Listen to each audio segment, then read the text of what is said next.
Un silence tendu s'est installé dans la salle d'audience alors que l'accusée, une femme noire posée vêtue d'un costume bleu marine élégant, s'avançait. Deux policiers au sourire narquois étaient assis à la table du parquet, échangeant des regards amusés. Ils étaient confiants, certains de la remettre à sa place, persuadés que ce procès se terminerait en leur faveur.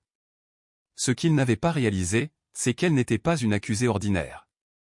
Bientôt, l'équilibre des pouvoirs changerait si radicalement que tout le monde serait sous le choc.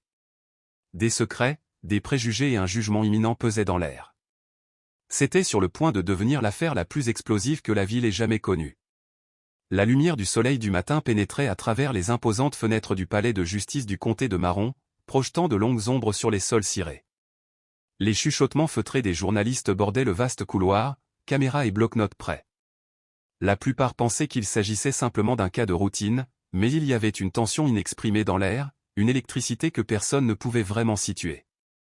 Les spectateurs sont arrivés en masse, remplissant la salle d'audience à pleine capacité. Même l'huissier semblait inhabituellement méfiant, comme s'il sentait quelque chose de bien plus important que le procès lui-même. Au centre de tout cela se trouvait Ava Coleman, une femme noire raffinée d'une quarantaine d'années. Elle se comportait avec une confiance tranquille, ses pommettes saillantes et son regard perçant et entendu ne trahissaient rien. Vêtue d'un costume bleu marine sur mesure, elle dégageait un air d'autorité qui laissait beaucoup perplexes. Elle n'avait pas de cirque médiatique, pas d'entourage prestigieux, seulement son conseiller juridique, Henry Wallace, un avocat chevronné aux cheveux poivre et sel, et un assistant bien habillé qui restait discrètement en retrait. Ava bougeait avec la certitude de quelqu'un qui savait exactement ce qui allait arriver. À la table de l'accusation, les agents Frank et Jake du département de police de Westbridge étaient assis avec une expression suffisante. Frank, un homme d'une cinquantaine d'années aux larges épaules, se penchait en arrière sur sa chaise, les bras croisés, sa confiance évidente. Jake, plus jeune et plus vif, avait un air arrogant, son sourire narquois à peine contenu. Les deux hommes s'étaient bâtis une réputation dans certaines communautés ou en particulier dans les quartiers pauvres et minoritaires pour leurs tactiques autoritaires. « J'ai le sentiment que ça va être facile », marmonna Jake. Frank rit. « C'est toujours le cas lorsqu'ils pensent pouvoir nous déjouer. » La juge Pamela Ramsey, dans sa robe noire portant tout le poids de la loi, ajustait ses lunettes tout en feuilletant une pile de dossiers. Le bruissement silencieux des papiers et les mouvements occasionnels du personnel du tribunal remplissaient la pièce par ailleurs silencieuse. Même si elle n'a donné aucun signe extérieur, il y avait quelque chose dans son regard qui suggérait qu'elle sentait une tension inhabituelle dans l'air. Ava avait été accusée d'entrave à une enquête policière. Selon les rapports officiels, elle avait interféré avec une opération active menée par Frank et Jake quelques semaines plus tôt, conduisant à une confrontation qui avait abouti à son arrestation. Cependant, les détails de l'incident sont restés vagues. Maintenant, alors qu'Ava était assise à la table de l'accusé, les mains soigneusement jointes devant elle, il était clair que l'histoire contenait bien plus que ce que quiconque avait été amené à croire. Elle était calme, mais un observateur attentif remarquerait la subtile tension dans sa mâchoire, le seul indice qu'elle prenait cette procédure très au sérieux. Pourtant, dans sa posture, il n'y avait aucune peur. Aujourd'hui, la ville de Westbridge allait apprendre quelque chose que personne, et encore moins les officiers arrogants présents à la table du procureur, n'avaient vu venir. Lorsque l'huissier a finalement rappelé le tribunal à l'ordre, le monde a semblé retenir son souffle. Le procès était sur le point de commencer, et personne dans cette salle d'audience n'était préparé à ce qui allait se dérouler. La salle d'audience s'est installée dans un calme inquiet tandis que le juge Ramsey s'adressait au jury, un mélange diversifié mais illisible d'hommes et de femmes. Certains semblaient indifférents, se remettant encore de la fatigue matinale, tandis que d'autres se penchaient en avant, intrigués. Ils savaient, peut-être instinctivement, que ce ne serait pas un cas ordinaire. Le procureur adjoint Sangrave, qui dirigeait l'accusation, s'est levé d'un air confiant. Sa déclaration liminaire a dépeint Ava Coleman comme une personne imprudente qui avait délibérément entravé l'application de la loi. Même si son ton restait professionnel, il y avait une subtile condescendance dans ses paroles, comme si les actions d'Ava avaient été impulsives plutôt que calculées. Frank et Jake échangèrent des regards approbateurs tandis que Grave soulignait leur dévouement à la ville. De l'autre côté de la pièce, Ava était assise tranquillement, étudiant le jury. Elle reconnut les étincelles de préjugés inconscients dans leurs expressions, les lèvres pincées, les légers changements de posture à chaque fois que son nom était prononcé. Elle avait passé suffisamment d'années dans des environnements à enjeux élevés pour savoir lire dans une pièce. Puis Henry Wallace, son avocat, un homme plus âgé, s'est levé. Même si l'âge avait gravé des rides sur son visage, sa présence dominait la pièce. Légende dans les cercles juridiques de Westbridge, Wallace avait bâti sa carrière sur le démantèlement de l'injustice. Sa voix, calme et délibérée, a traversé la salle d'audience alors qu'il promettait au jury une image beaucoup plus claire de ce qui s'était réellement passé ce jour-là. Et lorsque le premier témoin fut appelé, les lèvres d'Ava se retroussèrent en un léger sourire. La vérité était sur le point d'éclater et elle allait tout changer. Wallace a également laissé entendre que les circonstances uniques entourant son client devraient amener tout le monde à remettre en question le récit que les agents Frank et Jake racontent depuis des semaines. Depuis des jours, vous n'entendez que la version des événements de l'accusation dans les médias, a-t-il déclaré en croisant le regard de chaque juré. On vous a dit que mademoiselle Coleman avait fait obstruction à une opération de police, mais je vous exhorte à garder l'esprit ouvert. Vous verrez que les agents Frank et Jake n'ont pas simplement suivi la procédure standard. Ils ont employé des méthodes illégales, utilisé des tactiques d'intimidation et ont ciblé mademoiselle Coleman pour des raisons qui vont bien au-delà du bon maintien de l'ordre. À l'évocation de conduites illégales et d'intimidation, les policiers ont légèrement bougé sur leur siège. Le sourire suffisant de Frank s'effaça juste un instant avant qu'il ne le masque avec un ricanement. Jake, tapotant ses doigts sur la table, laissa une lueur d'irritation traverser son visage. Une fois les déclarations liminaires terminées, le juge Ramsey a déclaré une courte suspension avant que le premier témoin ne soit appelé. La tension dans la pièce a eu une chance de respirer. L'accusation s'est blottie sur un banc latéral, chuchotant à voix basse. Frank lança à Ava un regard moqueur, proférant quelque chose qui aurait pu être une insulte. Jake sourit simplement. Pendant ce temps, Ava discutait tranquillement avec Henry. Pour tout observateur, elle ressemblait à un autre accusé bien habillé, échangeant occasionnellement des sourires polis avec son avocat. Mais sous son extérieur calme, elle pouvait sentir la montée d'adrénaline à chaque fois que les officiers marmonnaient dans leur barbe. Il lui a fallu tout son sang-froid pour ne pas révéler la vérité sur le champ. Ava restait silencieuse, observant Frank et Jake alors qu'ils poursuivaient leur performance, attendant de voir jusqu'où ils pousseraient leur façade avant que la vérité ne la brise inévitablement. Dans le couloir, quelques journalistes ont pris des photos alors qu'elle se dirigeait vers la fontaine. Elle ne fit aucun commentaire, seulement un signe de tête poli et un léger signe de la main en signe de reconnaissance. Kila, son assistante discrète et soucieuse du détail, veillait à ce que la presse ne devienne pas trop intrusive. Kila savait exactement ce qui était en jeu, elle a compris qui était vraiment Ava Coleman. Ce procès ne visait pas seulement à laver son nom, il s'agissait également de dénoncer la corruption profondément enracinée et les préjugés raciaux au sein de certains éléments des forces de police. La ville méritait mieux et Ava était déterminée à ce que justice soit rendue. Alors que le marteau du juge signalait la fin de la suspension, l'atmosphère dans la salle d'audience s'est à nouveau tendue. Henry se leva, prêt à appeler son premier témoin, tandis que l'accusation était assise avec un air de confiance, comme si elle détenait toutes les cartes. Ava prit une profonde inspiration, son regard se fixant sur Frank et Jake. Leur jugement approchait, et bientôt, la salle d'audience entière et la ville entière verraient avec quelle rapidité l'arrogance et les préjugés pouvaient s'effondrer face à une vérité indéniable. Avant que le premier témoin ne soit appelé, Henry a demandé l'autorisation de présenter des images du jour de l'arrestation d'Ava. Le juge Ramsey a accédé à la requête et la salle d'audience s'est assombrie alors que tous les regards se sont tournés vers les grands écrans fixés au mur. Les images de surveillance granuleuses en noir et blanc montraient une rue résidentielle calme de Westbridge en fin d'après-midi. Plusieurs véhicules de police étaient garés le long du trottoir devant une modeste maison, avec des policiers qui se déplaçaient, certains prenant des notes, d'autres montant la garde. Ensuite, l'angle de la caméra a changé, montrant les agents Frank et Jake s'approchant d'Ava Coleman sur un trottoir calme. Elle semblait calme, habillée de façon décontractée, revenant probablement d'un événement communautaire. Il n'y avait pas de son, mais les images racontaient clairement l'histoire, Ava faisait des gestes polis, posant apparemment des questions. Les policiers ont cependant répondu par un langage corporel exagérément dédaigneux. Soudain, Jake retira les menottes et se précipita vers elle, tandis que Frank se tenait juste derrière, intimidant. La salle d'audience est restée silencieuse tandis qu'Ava est restée calme, même si de nombreux jurés ont été visiblement affectés.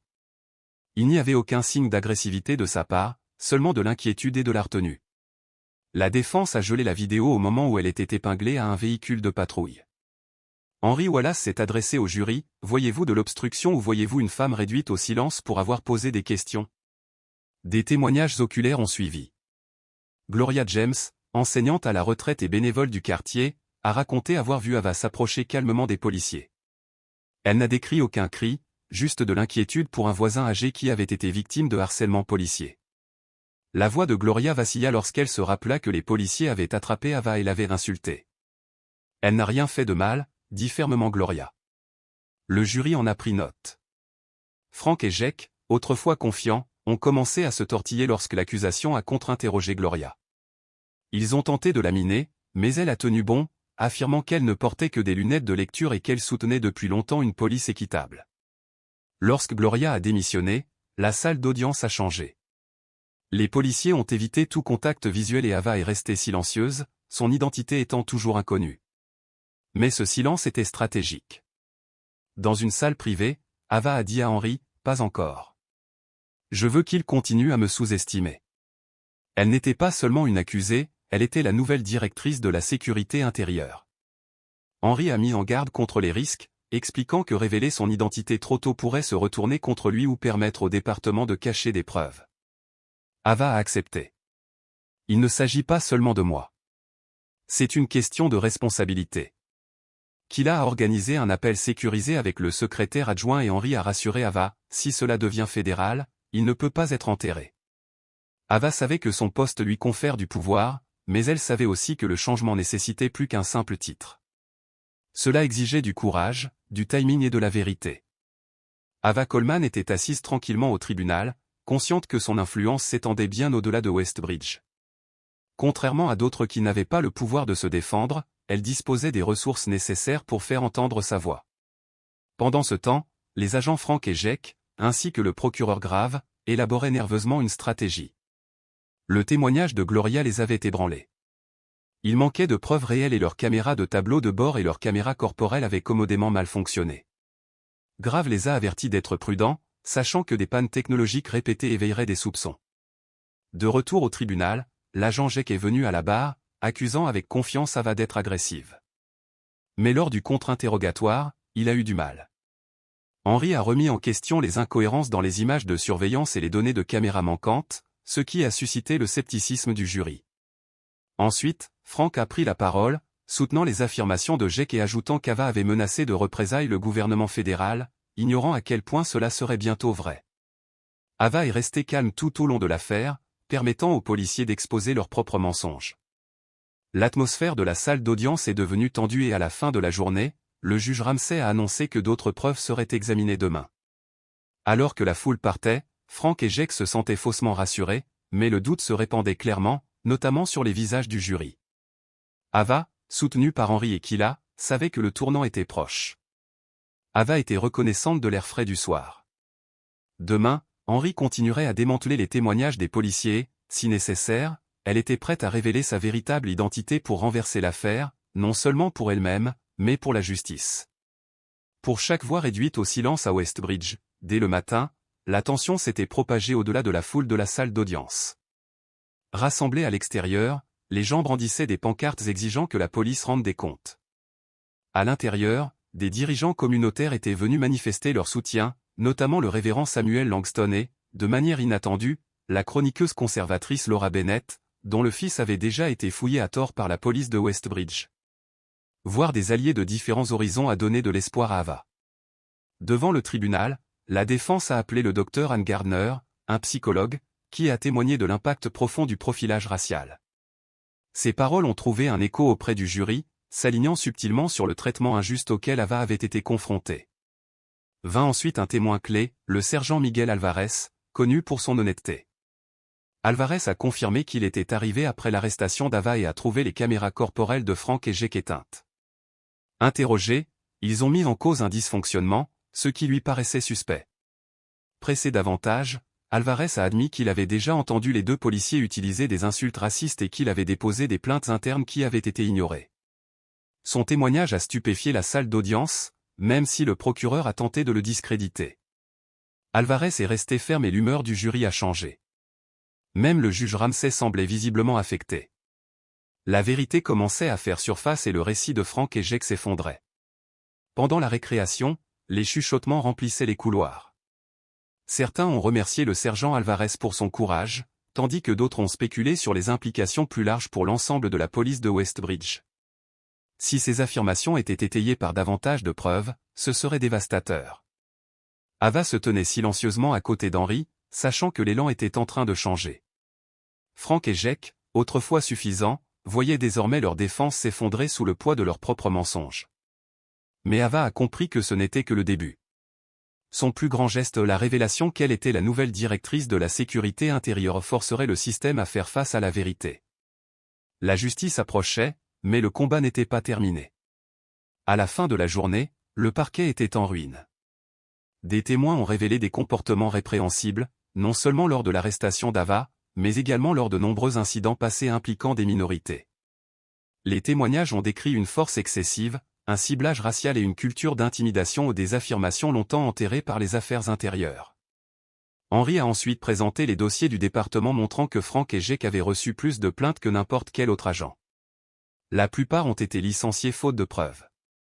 L'accusation a tenté de l'excuser en la qualifiant de typique des zones à forte criminalité, mais le jury n'a pas été convaincu. L'opinion publique a changé. Frank se tue, Jake, autrefois arrogant, avait maintenant l'air paniqué. Les médias ont couvert le procès sans arrêt. Les hashtags comme #JusticeForAva et #WestBridgeTruth sont à la mode. Pourtant, Henri a mis en garde Ava, nous gagnons du terrain, mais ne sous-estimez pas le système. Cette nuit-là, de retour à son hôtel, Ava a examiné les mises à jour. La sécurité intérieure avait offert son soutien et le secrétaire adjoint Daniels avait laissé un message vocal. Pourtant, ses pensées se tournèrent vers ceux de Westbridge qui manquaient d'un tel soutien. Elle se souvient avoir grandi dans le sud ségrégué et comment cette douleur a façonné son objectif. Aujourd'hui, l'injustice qu'elle combattait autrefois de l'extérieur s'était retrouvée devant sa porte. Pourtant, Ava sourit légèrement. Le changement arrivait et la vérité éclatait enfin au grand jour. Elle était prête à rendre justice depuis longtemps. Le 4e jour du procès, le palais de justice était bondé. Les files d'attente s'étendaient autour du pâté de maison et les médias nationaux étaient arrivés. Tout le monde sentait que quelque chose d'important allait se produire. La défense a appelé son témoin le plus crucial, Ava Coleman. Certains n'attendaient qu'un témoignage personnel, mais ils se sont trompés. Sous serment, commença Ava calmement. Elle a grandi en Caroline du Sud, élevée par des parents qui lui ont enseigné la justice et la résilience face aux inégalités raciales. Elle a étudié la justice pénale et les sciences politiques, puis a rejoint le FBI, où elle s'est concentrée sur la lutte contre le terrorisme et les droits civiques. Plus tard, elle s'est orientée vers la politique de sécurité nationale. Puis vint le moment qui stupéfia la salle d'audience. D'une voix ferme, Ava a révélé « Je suis actuellement la nouvelle chef du département de la sécurité intérieure ». Des halètements remplissaient la pièce et des caméras clignotaient. Le jury se figea. Frank et Jake, les policiers qui s'étaient moqués d'elle et l'avaient arrêtée, étaient sous le choc. Leurs mensonges et leur arrogance étaient désormais dévoilés. Ava a expliqué qu'elle n'essayait pas d'entraver la justice ce jour-là. Elle agissait dans le souci des droits des citoyens, un devoir au cœur de toute sa carrière. Le jury a écouté en silence. La thèse de l'accusation a été brisée. Frank agrippa sa chaise en panique. Jake ne pouvait croiser le regard de personne. Leur histoire s'était effondrée et la vérité éclatait. Les comptes avaient commencé. Il ne s'agissait plus seulement d'une seule arrestation.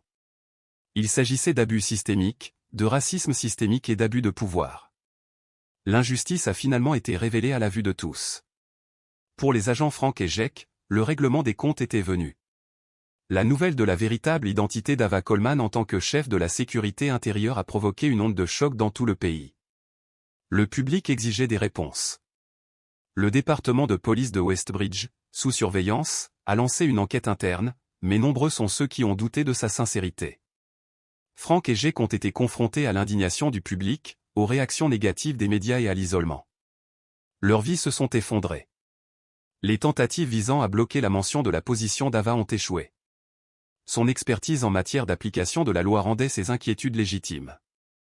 Pendant ce temps, Henri a révélé des preuves accablantes, notamment des messages et des courriels racistes. Les policiers ont trébuché sous l'interrogatoire et les jurés ont réagi avec choc et désapprobation. Même si Ava ne se réjouissait pas de leur chute, elle savait qu'un véritable changement nécessitait de dénoncer une telle mauvaise conduite. Alors que le procès touchait à sa fin, la pression montait. Des rumeurs d'accords de plaidoyer ont fait surface. Puis quelque chose d'inattendu s'est produit. Frank s'est levé devant le tribunal et s'est excusé publiquement, admettant ses erreurs. Jake le suivit. Leurs excuses, bien que peut-être calculées, ont marqué un tournant. La salle d'audience était silencieuse pour la première fois. 2 officiers qui avaient abusé de leur pouvoir ont été contraints de reconnaître leur tort sous serment, devant les yeux de la nation. Ava hocha la tête respectueusement, reconnaissant les excuses publiques des policiers, non pas comme de la justice, mais comme un pas en avant nécessaire. L'atmosphère de la salle d'audience a changé. Certains spectateurs se sont sentis soulagés, tandis que d'autres restaient sceptiques. Le révérend Langston soupira doucement et la chroniqueuse Laura Bennett prit des notes détaillées, se préparant à rapporter la tournure dramatique des événements.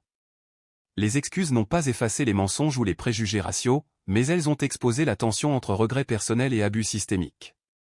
Ava a répondu calmement, « Merci. J'accepte vos excuses, mais cela n'efface pas le mal. Espérons que cela suscitera un réel changement. » Ces paroles constituaient un défi pour l'ensemble du système. Le dernier jour du procès, le jury a rendu son verdict. Frank et Jake ont été reconnus coupables de fausses arrestations et de dépôt de faux rapports. Ils ont également fait face à des accusations fédérales en cours en matière de droit civil. La salle d'audience était en effervescence. Certains ont pleuré. Les policiers étaient visiblement secoués. Le juge Ramsey a révoqué leurs fonctions au sein des forces de police et les a placés en détention limitée pendant qu'ils étaient escortés. La communauté a célébré. Le révérend Langston et Laura Bennett ont remercié Ava, reconnaissant l'impact de son courage. Bien que soulagée, Ava savait que ce n'était qu'une bataille dans un combat plus vaste. Le verdict était un symbole. La justice était possible. Dans la foulée, Westbridge a lancé des réformes. Un groupe de travail fédéral, supervisé en partie par Ava, a commencé à enquêter sur le département. Le leadership a changé et, pour une fois, une ville blessée par l'injustice est devenue un phare de responsabilité et d'espoir. Alors que l'ancienne direction cédait la place à une force plus diversifiée et plus responsable, Frank et Jake attendaient la condamnation. Leur équipe juridique a essayé toutes les défenses, mais les preuves étaient indéniables. Pendant ce temps, Ava a préparé une action civile, non pas pour un gain personnel, mais pour financer des programmes de soutien aux jeunes et de lutte contre les préjugés raciaux dans les forces de l'ordre. Son histoire a attiré l'attention nationale. Bien que saluée comme une célébrité, Ava est restée concentrée. Je ne suis qu'une personne. Beaucoup d'autres ont souffert sans justice. Lors d'une cérémonie à la mairie, des militants de longue date des droits civiques ont été honorés. Le révérend Langston a été reconnu et même Laura Bennett, autrefois critique, a admis publiquement qu'elle avait tort. Cela a marqué un rare moment d'unité au-delà des clivages politiques. L'avocat Henry Wallace, proche de la retraite, a plaisanté en disant qu'il pourrait ne jamais arrêter de travailler à mesure que de nouvelles victimes se manifesteraient, inspiré par Ava. Son assistante, Kila, a aidé à diriger une nouvelle coalition d'organisations à but non lucratif, d'éducateurs et de chefs d'entreprise pour revitaliser les zones les plus négligées de Westbridge. Une ville autrefois cynique avait désormais de l'espoir. Ava a visité la rue où tout a commencé. Le quartier autrefois ciblé se sent désormais en sécurité. Les enfants jouaient librement et des peintures murales représentant la justice ornaient les murs. La femme âgée dont le domicile a été perquisitionné l'a remerciée en larmes. D'une visiteuse prise dans l'injustice à une actrice de changement national, le voyage d'Ava est devenu un symbole. Elle reprendrait son rôle à la sécurité intérieure, mais Westbridge lui rappelait une vérité qu'elle porterait pour toujours. Les gens ordinaires, lorsqu'ils sont suffisamment courageux, peuvent contester et changer même les injustices les plus profondes. En regardant l'horizon, elle sourit, sachant que le chemin à parcourir serait long, mais que le changement était enfin en marche. Cette histoire nous rappelle que lorsque les opprimés se soulèvent, la justice n'est plus un idéal lointain, cela devient un résultat inévitable. Ava n'a pas seulement réclamé justice pour elle-même, elle a donné la parole à d'innombrables autres personnes qui avaient été réduites au silence pendant bien trop longtemps.